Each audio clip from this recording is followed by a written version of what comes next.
Hey everybody, I'm here with Sharon Wofford and Katherine at Element Mortgage, and they are going to talk to us today about some mortgage questions. We know a lot of things are going on about affordability of housing, and so we want to provide y'all the most current information. So y'all want to introduce yourselves? Katherine? I'm Katherine France. I'm a mortgage loan officer here at Element Home Loans, and I've been licensed for about 10 years now. So Awesome. Okay, and I'm Sharon Wofford, and I've been in the business for about 42 years and have been an originator for 25 or 30 of those years. And Yeah. So they know how everything works behind the scenes, and trust me, I've done loans with them. They know how to get stuff done. I've been doing loans with Sharon many years, so very long time. So they know how to get stuff done. So we'll just go on and start out with some questions if that's okay with y'all. absolutely. So the first one is, I know we have a lot of first-time home buyers in the area, especially, Pictons, LJ, we've got new families starting, people moving up there. So what are some first-time home buyer programs that are available in the North Georgia area? Jasper, Blue Ridge, LJ, Blairsville? there's an array of programs, from conventional loan programs with only 3% down to some with small down payment assistance, $2,500, $3,500. But then probably the biggest one for first-time home buyers, especially those needing some down payment, will be the Georgia Dream, and that's available statewide. Statewide. Okay, so even if you're watching this video and you're not in our area and you're in Georgia, the Georgia Dream program. And y'all cover all of Georgia, as well as some other North Carolina. Y'all are licensed where all? Tennessee, North Carolina, Alabama, Florida, and of course Georgia. Okay, so even if you're not in my area or in our area, the North Georgia, but they can help you in all of those other states. So reach out to them. So I know everybody hears, oh, your credit has to be great, your credit has to be wonderful. So I know I'm not looking for a direct credit score, but what is the kind of the number of, you have to at least have this to start looking at some programs? So to look at the first-time buyer programs, you do need about a 640 credit score Okay. or higher. The higher the credit score, obviously, the easier it is to qualify and the more options you have. Right. With an FHA, we can go as low as 580 with 3% down, 3.5% down. But if you have a 500 credit score and you have a 10% down payment, we can do that as well. Awesome. Okay. So basically 580 would be minimum that you would on some of the programs, but Yes. a first-time home buyer with down payment assistance, 640? 640 or higher, yeah. Okay. All right. And I know that with those programs, different credit score changes. So what happens if they do have a little better credit score? I would say that if they've got a little bit of a down payment, then with a high credit score, a conventional 3% down program might be a little bit better, just because the mortgage insurance is based on the credit score, and it would be very little at that time. So everybody hears, oh, I've got to have 20% down because I don't want a PMI, but PMIs really aren't that bad because they're based on, it's not just a flat number, it's based on the credit score? That's correct. It's based on credit score, and again, for the first-time home buyer programs, or even not first-time home buyers, sometimes it's a lot better to just make a $65 addition to your payment rather than paying an extra $10,000 down. Yeah. So if you're needing to keep some of that cash, in your bank account, then doing a smaller down payment with paying that PMI, if it's not really bad, because if you've got a good credit score, if a PMI is not bad, like she's saying, it might be better to keep some of that in your savings account. And traditionally, I do want to add, PMI stays there for about 10 years for your loan for minimum down payment. However, in the rising market that we have, a lot of our borrowers, including myself, are able to drop that PMI within 2 to 3 years. Okay. So at $65 a month over 2 years, you're definitely never going to hit that extra $10,000. Right. So we might as well save it and keep banking on the fact that your equity is going to continue to grow. Right. And because, real estate forecasts are showing, of course, we don't have a crystal ball, but real estate forecasts are showing our prices are going to continue. Even with the price drops that you're hearing about, it's because we're just coming to an even spot, but those price drops are still higher than the prices were last year. So we've still continually increased, and it's highly unlikely that we're going to see any decreases. So let's just say somebody wants a better credit score. What should they do immediately if they're like, hey, I want to buy a house, but my credit score isn't great? What should they do to better their credit score. One of the fastest things that you can do is pay down your credit card debt. If you have revolving lines of credit, get it to about 30% of the total limit. If you can get it down to 10%, even better. If you have collections on your account, don't necessarily pay those off. If you have a medical collection, you can pay it off and it should help your score go up. Other collections though, especially if they're 2 or 3 years old, paying them off makes it look like a new debt and can actually hurt your score. Oh. So they, if somebody wants to improve their credit score, they basically need to reach out to you as their trusted professionals and say, hey, what do I need to do? Because y'all can look at kind of case-by-case basis and advise them and, hey, this is what we're seeing, this is what an underwriter is going to require, and if they need further assistance, y'all know the direction that they need to take.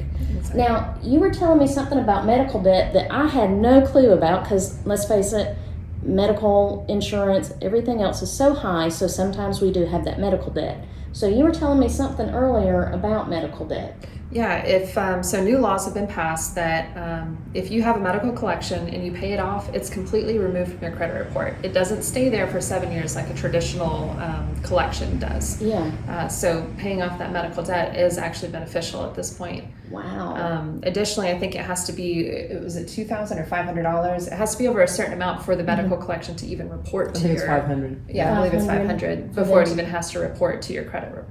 Wow. That is amazing. I'm glad those new laws were passed because, you know, we're all humans. We all run into issues. So no judgment here. And hey, it's great. And I know if you need to work on your credit score, I've known these ladies for so long.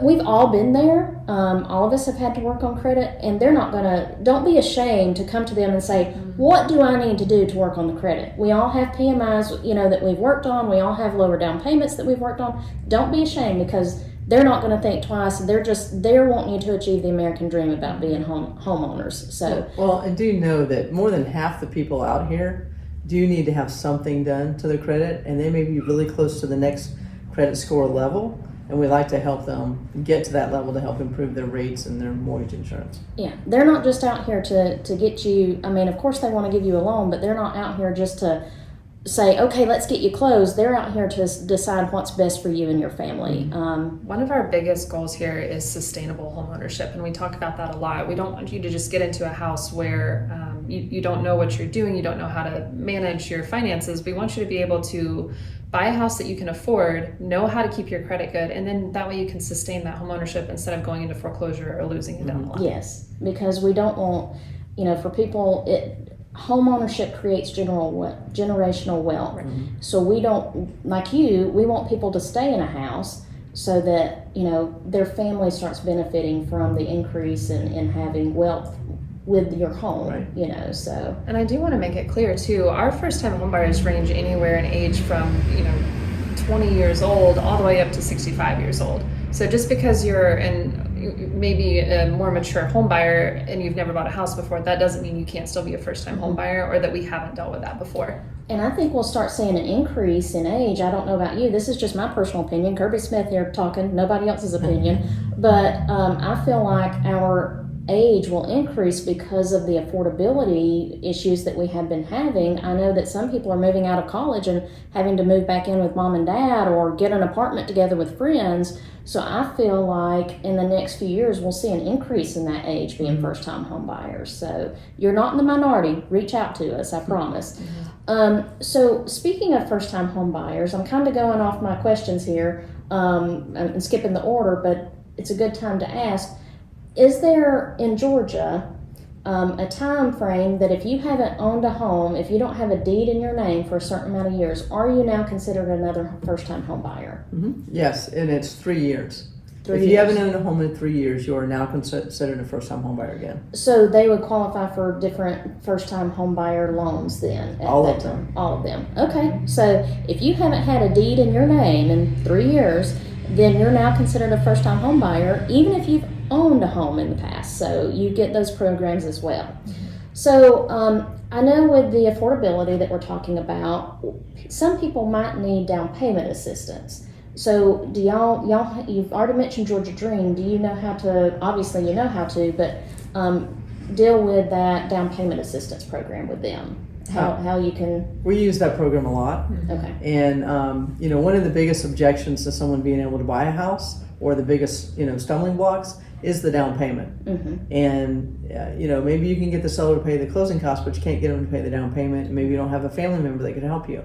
Well, the down payment assistance program is really good with that. And it has, their down payment assistance at $10,000 to $12,500. And I did want to add that there's also another program that Georgia Dream has where you do not have to be a first-time home buyer to qualify for down payment assistance. Wow. Now, all the rates are set by Georgia Dream. Yeah. But if your biggest stumbling block is down payment, that's a good way to get started. So I thought the Georgia Dream, she just taught me something. I thought the Georgia Dream was only for, first-time home buyers. So anybody, there's a different program that anybody can qualify for the Georgia Dream program. So that's pretty amazing. Yeah. Let me decline that phone call. Sorry about that. So that's awesome. Now with the down payment assistance, do you have to pay, like if you were to sell in 2 years, say a job changed, do you have to pay that back, or is there a loan forgiveness program with that down payment assistance? I can explain that. Okay. The down payment assistance program is a second mortgage with 0 interest and 0 payments. Wow, okay. If you sell your house in the first 5 years, you'll pay back 100% of what was lent to you. Okay. Okay? And after 5 years, it starts being forgiven at 20% per year, so that at the end of 10 years, it will be completely forgiven. Okay, so continuing to talk about the down payment assistance and other loan programs, does anybody, I know a lot of kids are working, yay, be out in the working world, but I know a lot of kids are working, so when they're looking at certain types of loan programs, first-time home buyer programs, would those kids, if they're getting a W-2, count towards the household income, or if mom and dad are living with you, they retired, they're on Social Security, will any of that count towards the household income limits that you would have? So yes, they will, especially with Georgia Dream, they count household income. So whether or not you're on the loan, we still have to look at the income because they have very strict income limits. Okay. That being said, the income limit raises with each additional family member in the house. So if you have 4 family members in the house, then your income limit's a little bit higher if it was just 1 or 2 people. But you brought up Social Security or disability. If you're on disability, then you're eligible for a higher down payment assistance. So it might actually be worth putting that person on the loan. Yeah. So that's if you're getting Social Security from any type of disability, as long as your disability with Social Security, you can get higher amounts down payments. Yeah. That's all. See, I'm learning so much stuff I didn't know, and we deal with this every day, but I promise you, it doesn't matter how often you deal with this, they're constantly changing things. These ladies are great to stay up on all of this. They help educate us all the time, and that's why you have trusted working relationships. So that's amazing that what I'm learning today. Before we move on, Yeah. I do want to mention though, with the kids that are working, it's only those that are 18 Oh, okay. or older that are considered household income. Okay, so if they're 16 and getting W-2, it wouldn't count towards household income. Okay, so if it's 18 and above, which you're considered an adult at 18, so that would make sense. Okay, awesome. So if you do get down payment assistance, we talked about them forgiving a certain amount. Is there any time that, is there a strict time limit that you have to have before you can sell when you've got that second loan on there? Okay. No time limit. You just, what we tell our buyers that will eventually become sellers is just to build the remaining balance of the second loan into their sales price. Because it will have to be paid off if it's, like Sharon said, before 10 years. Okay. And y'all would be able, if somebody needed to sell and y'all did the loan for them, they could call you and say, hey, what's the base number that I can accept? Because y'all can get that kind of information. Okay, see? I do want to point out though, with the appreciation rate in the state of Georgia at 8 to 9%, and you're talking about a $10,000 down payment assistance, and that could be less than 3% of a $300,000 sales price, it's not going to take long until you have a lot more value to your house than what you're what you're paying back. That's awesome. See, this is all good news today. I don't know about you, but I don't watch the news because I don't like hearing bad news. So this is all good news today. So, so we've all heard the myth, okay, and it kind of goes with this down payment assistance that we've been talking about and affordability and everything. Do you have to have 20% down to buy a house? No. Absolutely not. We can do as little as 0% down. As a matter of fact, all of Pickens County and up is USDA eligible. So that's a 0% down payment program. But no, I mean, Georgia Dream only requires $1,000 out of pocket. The FHA program is 3.5%, and then we have conventional programs that are only 3%. Wow.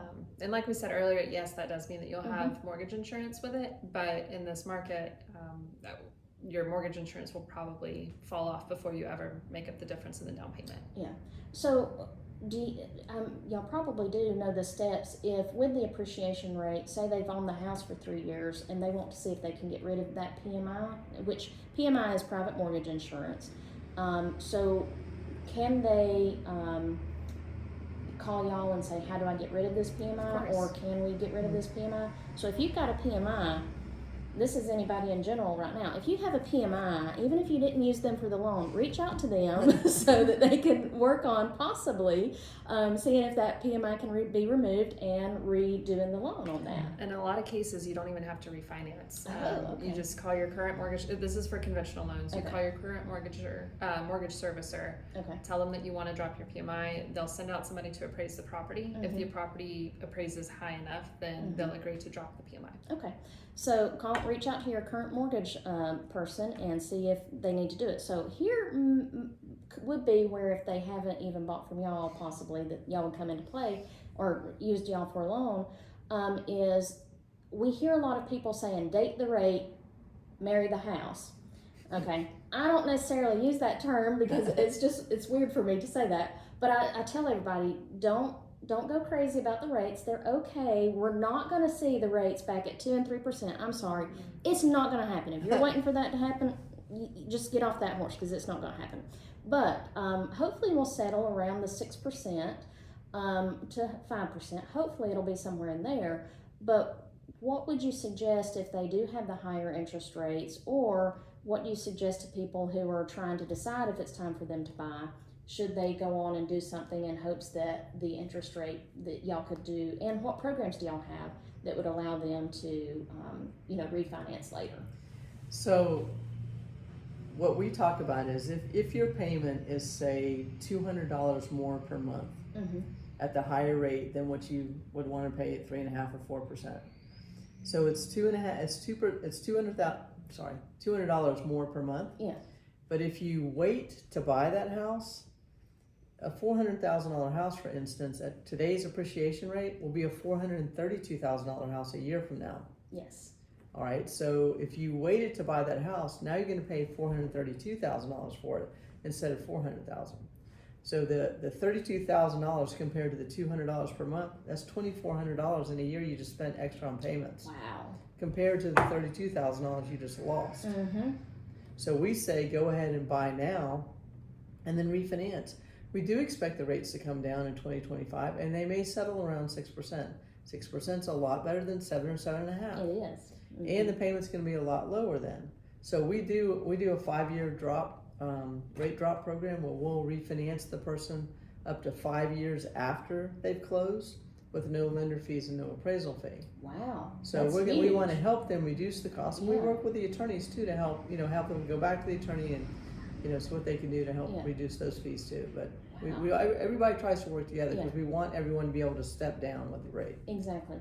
And so that's only for new purchases that come through y'all from now until y'all quit that program. It's not any past Well, we've done it since September of 22 when the rate started going up. Yeah, no, I'm talking about from a different lender. Yeah, they would have to have They would have to close with us. Yeah, close with y'all Yeah. prior. So, But if they need to refinance and you have a loan with another lender, we're happy to help you in any way Exactly. we can. Yes. And our goal is to make it a benefit to you. Yeah.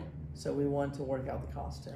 So they can help you refinance even if they didn't do that. But if you currently buy a house through them or have just recently, then they have that 5-year program. That is an awesome program because we want you to buy the house now. We don't want you to listen to the media saying things are about to crash, because like I said, it's highly unlikely. I'm not going to say no, but it's highly unlikely that's going to happen, and prices are going to continue to rise, and they already have. Even though the media is saying prices are dropping, that's not the real news. And Can I add something to that?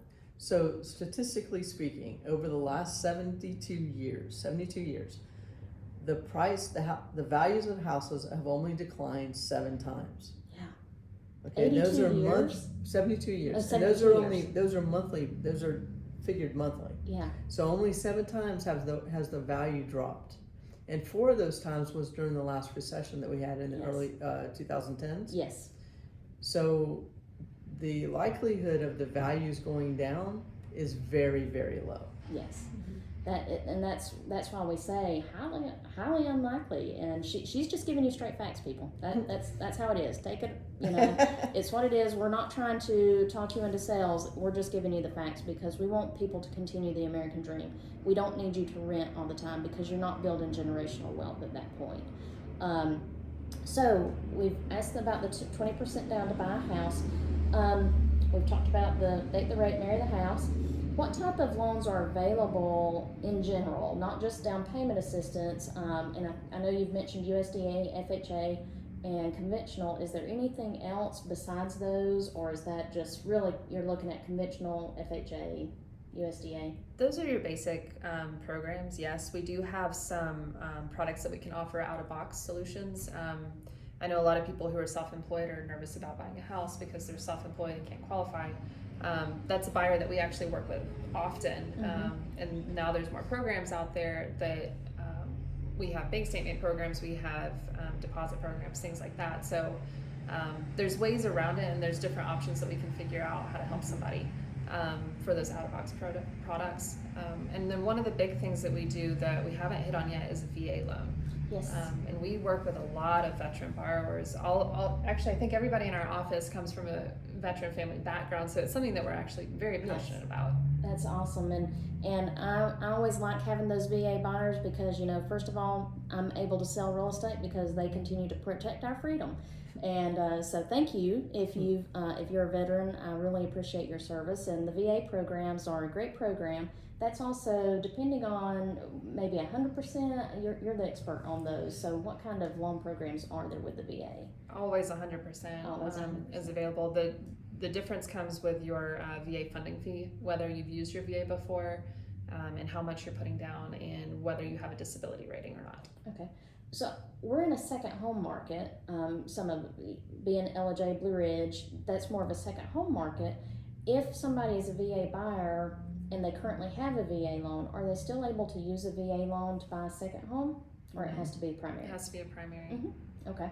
So that answers that question, but they can help you with anything else on those. So awesome.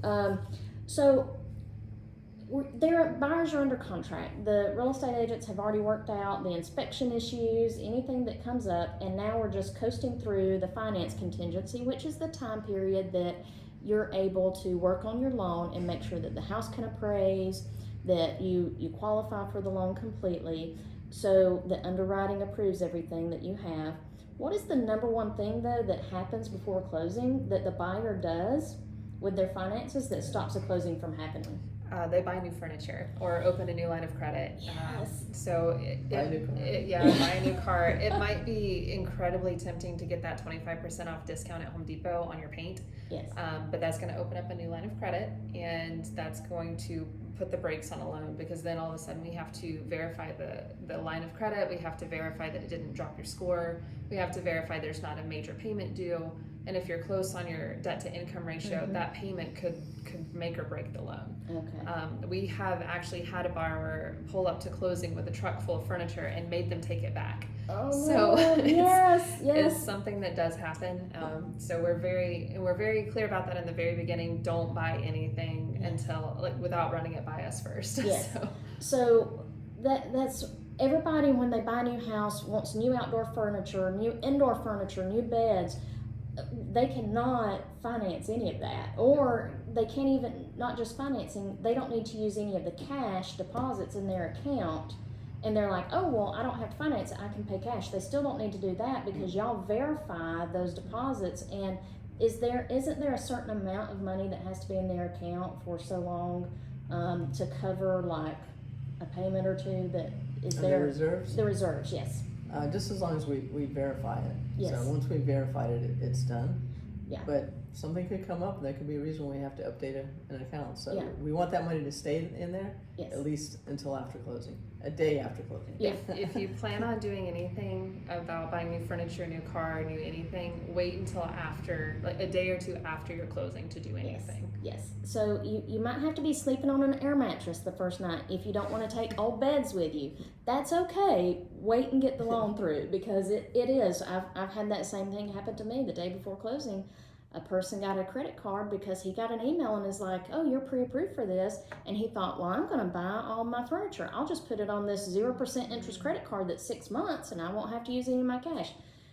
They had to verify everything the day before closing and all of that came up. So we had to backtrack because it was that debt to income ratio that it put that over. So I will mention that when credit reports are run, there's another system called a credit monitoring system that the lenders are made aware of any inquiries that show up on your credit report the day they show up. okay. So if you go to Home Depot today for a closing on Friday, we're gonna be notified today that Yeah. there's a new inquiry, and then we have to stop everything and verify it. Oh, goodness gracious. Yeah, there's so much stuff. So basically, you've got to, when you're going through the purchase of a house, you've got your real estate agent on speed dial and you have your trusted lender on speed dial and your attorney because you have to start working on, things with them, getting them documentation. So they have to pay attention to that stuff. And it's okay to call up and say, hey, can I buy this? Yeah. Can I do this? I was thinking about, changing this or refinancing my car. Call us first. Yes, call them. So, speaking of anything that stops a closing from happening, y'all see that most people open it up a line of credit. So, and obviously they don't need to buy any furniture. Is there anything else they shouldn't do while under contract? Should they not co-sign on anybody's stuff? Is there anything like that additionally that they should not be doing while under contract? Co-signing on somebody else's loan is still a line of credit, so there's still going to be a credit inquiry there. Even if you're not responsible for the payments, it's still reporting to your credit report, so we have to use that payment against you. Co-signing on a loan is one of those things that we forbid while you're doing a loan. Don't put your job in the middle of the process. That will, sometimes it's okay to change jobs as long as it's in the same industry and you're at an equal or higher pay. Mm-hmm. We have a lot of people that transfer from out of state into Georgia, and so obviously they have to change jobs. So that's okay, but if you go from a school teacher to a personal trainer, then we're going to ask questions, and there's no history to show that you have a viable income in a new industry. Okay. So we do ask that you keep your job. Changing banks is another thing that we've seen before. That's just going to make everything more complicated on the buyer. Yes. Because we have to track where the money comes from. We have to show the account closed, the new account open, the money transferred. So it's easier to just stick with your bank and wait until after the closing if you decide to ditch them. Okay. And don't make large cash deposits. Cash is hard to track, isn't it? A lot of people think that cash is king and let me just do everything with cash, but when you're getting a mortgage, it's very hard to track.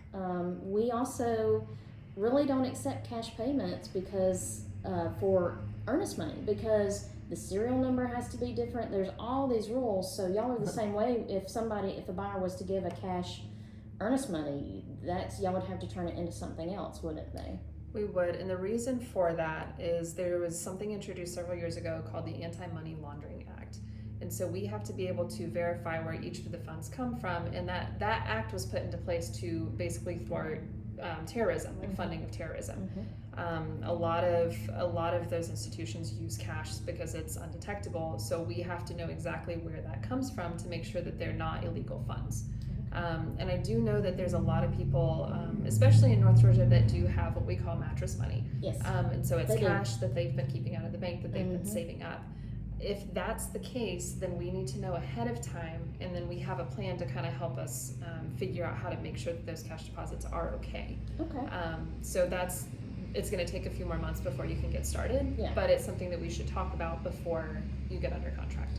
So that brings me to my next question about cash deposits, needing to talk to y'all, needing to verify all this prior to really going under contract.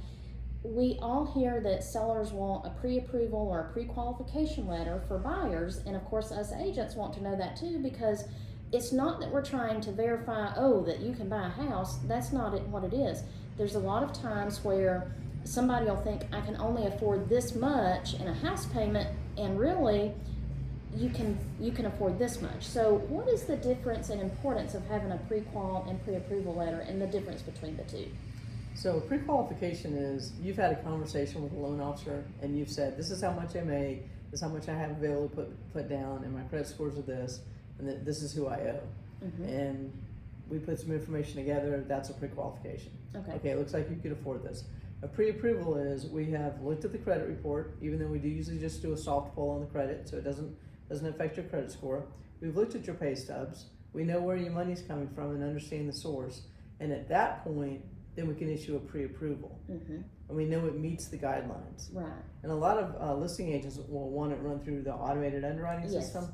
And we can do that too, even with the soft pull. Mm-hmm. Unless there's an issue on the credit. But we've been doing this for a long time. So we can take a look at this and let you know that it is a valid pre-approval. Mm-hmm. We have verified everything. Okay. And we will not write a pre-qualification letter. We never tell our buyers to go out and buy a house until we've received the documentation and we've reviewed it. Yes. And that actually keeps our loan suspension rate extremely low, because by the time they're under contract, we've already vetted these buyers. That's awesome. And that makes the closing process quicker, because you've already verified, you've got certain documents, because when you're getting a loan, you have to give a lot of information, and a lot of people get frustrated with getting bank statements, but they can help you if you've got this pre-approval letter already in place before you go buy a house. It makes that roller coaster of real estate a lot smoother, because they've already gotten a lot of this up ahead of time from y'all.